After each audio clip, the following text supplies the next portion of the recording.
Hey guys, this is Hell Hades. This is another Raid Shadow Legends video. Guys, Plarium, the Masters of Bait, are throwing out another event, which is a massive bait event. Be careful is what I would say. I know some people are going to pull shards for this event, which I'll go into in a second. So if you do, I'm going to give you, after I talk about it, a top 15 legendaries that you could pull with sacred shards. Okay? I'm on my free-to-play account right now. I could get myself 2 sacreds super quick if I wanted to for this event through campaign. Super quick. Both of them totally up for grabs if I wanted to pull shards. But I will not. And let me tell you why. And let me tell you what the event is. So just come through here on the content creator chat. Let me read it through for you. From tomorrow, there will be a launch an extra legendary event from Sacred Shards. We've done it before. We're doing it again. If you summon, that's the underlined word, if you summon a legendary champion from a sacred during this event, you'll get a different one, an extra one from the same shard. Okay, it's actually a pretty fun thing to do. Like Plarium, throwing it out there, it's a pretty fun thing to do, but it's super bait. It works only once per event, so you can only do this one time. You won't be charged extra silver for the extra summon. And keep in mind, the extra champion will not count towards quests, events, or tournaments. That's interesting. I don't know really why they do that. And it won't reset your mercy system counters, albeit you've just reset it anyway because you already just summoned one. Seems a bit bizarre, that wording. Anyway, doesn't matter. The event will be live for 48 hours. So you're going to have 2 days worth of chance where everything remains the same. Yeah, all of the percentages to get a legendary are the same, 6%. But if you summon one, you get 2. Okay. Now, why do I think this is bait? Well, we know that there's a cycle of 2 times chance to get legendary champions from Sacred Shards. Yeah, every 6 weeks. Every 2 weeks, they change the 2 times chance event. And the next event we're going to have, believe it or not, is going to be a 2 times sacred event. Okay? This one's going to be running over, Tuesday, Wednesday. So it's not going to fall in line with, unless they do something different, it's not going to fall in line with some sort of summoning tournament or event or anything like that. So there's not like a Brucey bonus time to pull your shards, unless they throw something in. Okay? And when we've got a 2 times chance to get legendaries from sacreds, the percentage goes up to 12. So it's pretty much what you're doing here is you're throwing your hand in. It's like you're at the casino table anyway, because that's what shard pull is. But then you see one over there and you're like, well, the odds are worse, but the rewards are better. So it's like, where do I want to go? And honestly, the chance of pulling a legendary, or the chance of getting 2 legendaries from a group of sacred shards would be exactly the same. But basically what you're saying is, I know there's less chance for me to get any legendary at all. If I get 1, I'm going to get 2. Buy 1, get 1 free. Okay? Whereas on the normal event, you just get a much more heightened chance to get legendaries. So for this account, for me, there's absolutely 0 chance I will pull my sacred shards when I go and get them in this event. Makes no sense for me to do that. If you're the guy that likes to roll the dice and try your luck, then fair enough. You go for it and you've got yourself a chance to get 2. And if you get 2, Brucey bonus. But there's a freaking good chance you get 0. Okay? So up to you guys what you want to do with it. But Plarium are throwing it out there. They've done it before. And it's fun. It's fun, you know? Getting 2 legendaries through 1 shard. You're like that. Yes, please. I think last time they did it, though, it was through ancient shards. This time it's through sacred. So people are less likely to have a whole stack of sacreds piling up. So, it does fall in line, though, I will say, with clan versus clan. So you do get clan points for pulling shards. So I guess, there's a potential double prize if you're looking at it that way. But for me, it's a hard no, I won't pull shards during this event. Now, if you do go and pull shards, I've got myself 15 on the list here, which are absolute game changers for your account. So ones to look out for if you do go ahead and pull shards. So we're going to start off with fairly new champion into the game, Sakia Flametongue. Firstly, freaking awesome looking champ, right? Look at this champion. One of my favourite looking champions in the game. Now, why is she so good? Honestly, because she's a hard carry for Spider. And Spider's the hardest dungeon to beat in the kind of normal game. But not only is she a hard carry for Spider because of her HP burn, she can also throw out a decreased defense and weaken to opponents. So you've got hard hitting ability here with HP burn. You've got hard hitting ability here with 2 great debuffs. And it instantly activates the burn, which causes a ton of damage to things like spiderlings and bosses and stuff. Okay, A1 as well with a triple hit, and then a pretty cool passive. So all in all, good kits, good stats, awesome legendary, and as I say, like game changer, especially for Spider. Next one up is someone that people don't talk about enough. Nephril. Nephril, I just feel like, and he's not underrated because people rate him highly, but he's just not discussed. He's not discussed, and he has got a disgusting kit. AoE, drop turn meter, and it hits hard. AoE stun, and if you don't land the stun, you put a decreased speed out there, and it hits reasonably hard. And triple poison hit on his A1, so he can literally play anywhere in the game. Awesome for Spider, awesome for Fire Knight, awesome for Clan Boss, literally awesome for Doom Tower. Like, such a good champion. He doesn't get enough airtime, and he's in 15 game changers for me. Next one up we're going to talk about is going to be Vizier. Vizier comes in the mix because he's a game changer for Clan Boss. Now, if you don't have all of the unkillable stuff going on, he's probably, maybe him with one other, which we'll talk about later, he's probably the biggest game changer for a Clan Boss setup. Because all you need to do is land your debuffs once, and then, especially with the AI changes now, you just get him to A1 the whole game. And all he does is he extends and extends and extends all of those debuffs so that they just never fall off.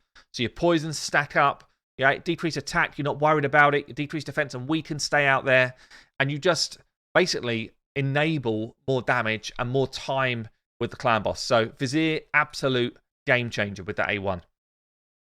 Next one I've got on the list, he's old school, but still insane. Now, it's funny because he's one of these champions, like he can solo high levels of dragon and all that type of stuff, but he's honestly one of these champions that doesn't really get a look in for endgame teams. Like, you don't see him in a whole bunch of endgame teams, maybe a Spider sort of setup. But for the normal account, for the account that is progressing through stuff, he goes in every team. He's in everything. He's your healer. He's your damage. He's your sustain. He's your cleanse. Like, what are you not using this guy in as you're progressing through the game? If I got this guy in my free-to-play, he would be in every team right through for like months and months. He'd be playing everywhere. Maybe not the arena, but even the arena he could play. Like, solid legendary champion. Next one up, Queen of Speed. We've got Lissandra. Everything she does is turn meter, turn meter, turn meter. How you doing, enemy? Oh, you're not moving. That's because you're just literally locked out. Increasing my speed, decreasing their speed. Locking out someone completely. Crazy speed here. And a cool A1 as well. Great base stats. Lissandra, best champion in the game to manipulate speed. Next one up is the first counter attacker, Marta. So counter attack, still king if you don't have an unkillable champion. There's only 3 of them in the game, and Marta's one of them. Now, she's got insane base stats. She actually hits like a freaking truck as well. Like, you can really punch her damage up. Defense-based champion, which makes it easy for her to do damage. She's got this increased defense alongside it so that she pumps her own damage and your team sustain whilst giving you counter attack. Only needs one lucky book. One lucky book, and she's literally like full effect. And then she's got this kind of cool AoE ability on her A3 as well. Just an absolute beast. And just to throw it in there, why not? I'll give you a decreased defense on my A1. That's such a good champion still. Progressing through a lot of content. Okay, next one. Remember, we're doing non-voids here. Like, you can't get a void champion from Sacred Shards. Next one up, I'm going to say partner in crime, Valk, but with a ton of differences. Like, people say to me, what's better, Valk or Marta? They're totally different, and you use them in totally different ways. Okay? If you don't have an increased defense champion, and you're trying to run a Clan Boss team, Valk may not be your better champion. Yeah, but they both do counter. Valk needs a ton of books to be fully effective, whereas Marta needs that one lucky book. Yeah. Valk can be run as your counter attack in Clan Boss. Ideally, get this booked out first. But she does really want that increased defense champion to go before her to get the massive value out of these crazy shields that she can put out.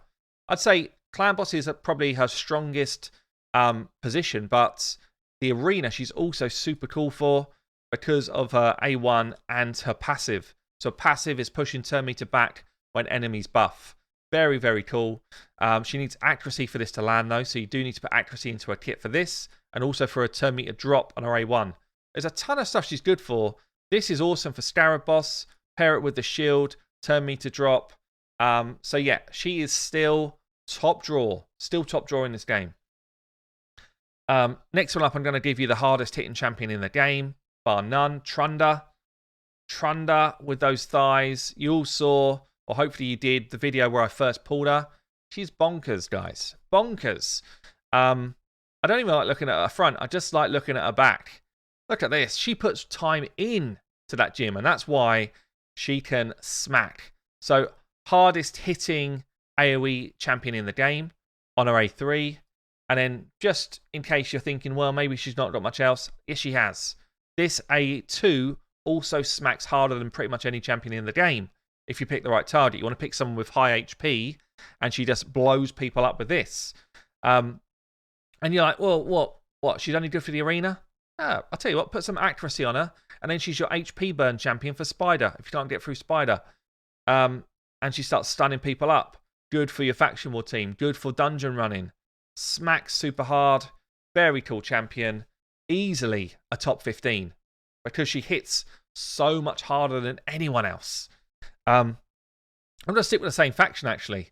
I was watching the Saffron Man stream on Saturday, and I think some of the guys in there were talking about top 10 champions, like Voids included as well.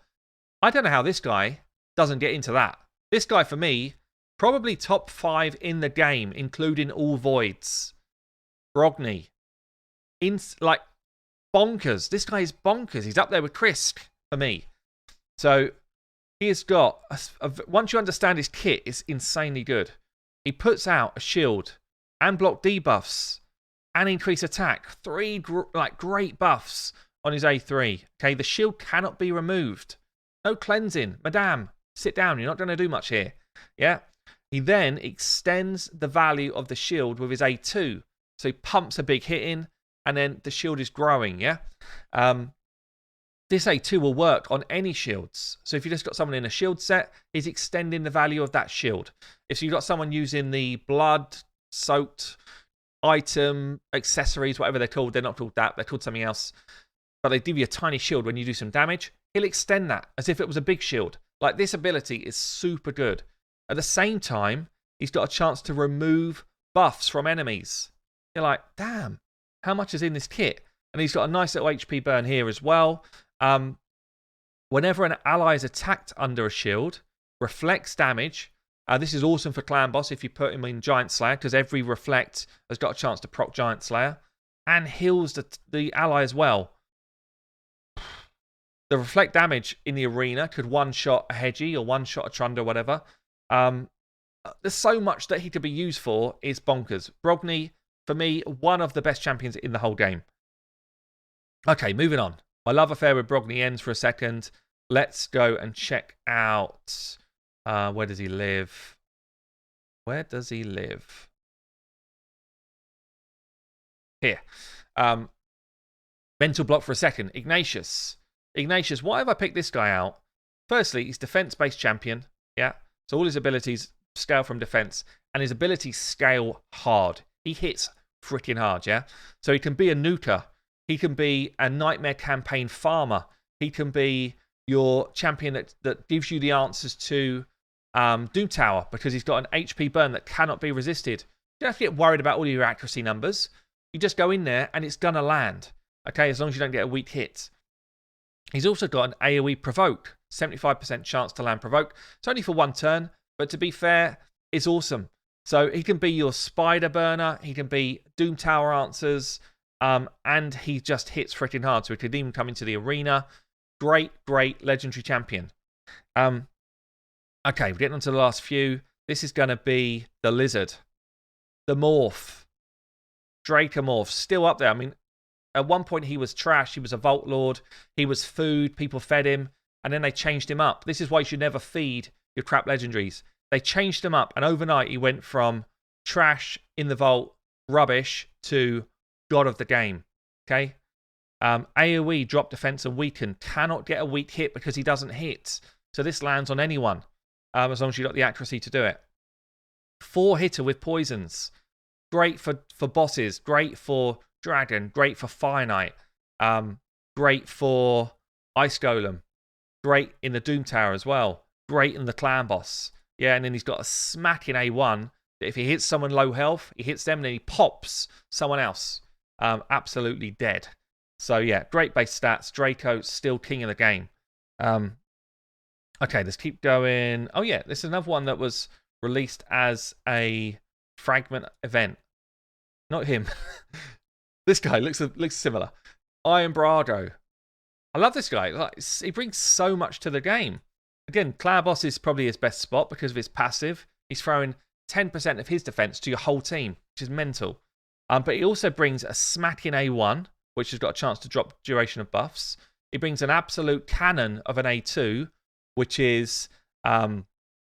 also throws increased defense on your team. If you book it, it's always up. It's on a 3-turn cooldown, and it goes on for 3 turns. No one else does this in the game, I think. No one else does it in the game that I know of. He literally just keeps increased defense on you the whole time. At the same time, he's smacking someone down for a massive hit. And his A3, he's got decreased attack, which again goes to a 3-turn cooldown. Super good for clan boss. And it's a smack again. It's an absolute cannon of an AoE against an enemy team. You can book it up to get 75% provoke off it. Brilliant, brilliant champion. Iron Brado. Next one on my list. Probably one of the most sought after in the game. Kaimar. One of the few champions I'd say, if you got 2, 3, 4, level them all. Level them all, use them all. He's got an A1 that throws out a poison. Fine. They're all AoE hits. A2 AoE, complete cleanse of buffs. How good is this for faction wars, for the arena, for dungeon running, for Doom Tower? Full cleanse. At the same time, I'm going to send you to sleep. So I'm not just going to remove all of your good stuff. I'm also going to send you for a little nap. Okay? Then he's got this very unique ability. Resets the cooldown of all skills. All of your champions get a full reset. This is, I mean, it's insane for Iridoff. Put him as a high resistance Kaimar. Everyone else gets their abilities locked out. He resets them all and says, no, don't worry about that. We'll go again. Amazing for the arena. Same type of concept. Also puts a turn meter fill on at the same time. Got one of the best arena speed lead and great base stats across the board. Very, very cool champion. Awesome for speed running in dungeons. Like, there's so many places. 2 more to do then. Duchess. Duchess still a game changer when you pull her. Her absolute legendary status is in the arena defense. Okay? She's a beast. She's very hard to kill. She makes it hard to kill your team. Straight up damage reduction from AoEs. What do you face in the arena? Pretty much all AoEs. Okay? 25% less damage from this. 25% less damage from that Trunda. Yeah, she she one-shot everyone 2 times their health. In this instance, it's only 1.5 times their health. Yeah? Only a 50% overshot when she's in the team. You can also revive your whole team if someone stays alive. This is just super good for the arena, but also any content. If you're just struggling to get through content, what I normally say is try and blow content up. If you can't blow it up, come back a level, throw in more support. More support, more support. She's the only support you need. Revives, heals, veils, block debuffs. It's literally one-man band of support. She's got this annoying little shieldy thing going on her A1. She's defense-based with a lot of defense and a lot of health. And she's got a lovely aura as well. So Duchess still absolute queen of the game. So last one up then. Another one that was trash, lived in the vault. I had him in my vault on my main account for a long time. Then all of a sudden, player him do a buff. Raid do a buff of Mashald. He unlocks all sorts of stuff in this game. So he's got a very unique A2. And the reason why it's unique is because you get an extra turn when you cast it. So you're increasing your speed, you're increasing your damage, but you get another turn. So it's on a 3-turn cooldown anyway if you get that lucky book. Another lucky book champion here. Yeah? And because it's on a 3-turn cooldown, then you get another turn. It's actually on a 2-turn cooldown because you've already used a turn straight after. It's actually on a 2-turn cooldown, which makes it possible to keep increased speed up on your whole team indefinitely, which means that you can run 2-for-1 teams in Clan Boss super easy without a whole load of other champions required. You do need some pretty good speeds to do it, but he unlocks things that other people can't. There's only perhaps 2 other champions in the game with this same type of unique extra turn mechanic. That's Deacon and Seeker. But Mashold arguably is the best because he can also punch out insane amounts of damage with his A1 and his A3. He's also got the chance to throw a leech out there, which means that he can be your sustain champion for Clan Boss as well. Take him away from Clan Boss, all of that stuff is still super relevant in all content in the game. And he's got an A1 that when enemies are under leech, which he casts himself, he absolutely pulverizes people. Like, he just smacks people with his A1. So building for damage, he's a nuke. Building for sustain, he's your kind of support champion, stroke healer, stroke damage dealer, stroke. There's all sorts of stuff he can do, and he can play anywhere in the game. So there you go, guys. That's my top 15. But remember the warning at the front. This is pretty baity. This event is pretty baity. If you're literally just in here to play, have fun, try your luck, then go for it and good luck.